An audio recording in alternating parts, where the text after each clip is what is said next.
How to form an LLC in Alabama. Hello guys, in today's video I'm going to show you how to form an LLC in Alabama easily and fast. So first thing you want to do is go to this website. It's called corpnet.com. So after you go to this website, scroll down until you find right here those many states as you can see. Now, all what you want to do is very simple.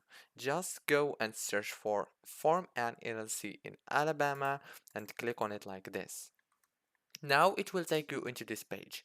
Right here on this page, it will give you the option to choose what you want to create in Alabama. Is it LLC or is corporation or C corporation or non-profit corporation or any of the other options.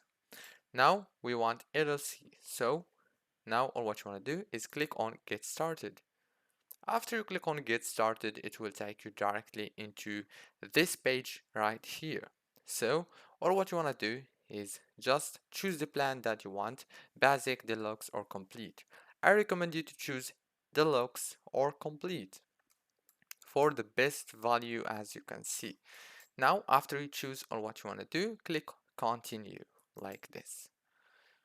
Now as you can see, it will start processing. Now all what you want to do is fill those informations and directly they will do everything for you. Trust me, it's very easy and simple, and that's it how to form an LLC in Alabama. That's it guys, don't forget to like and subscribe. Thank you for watching.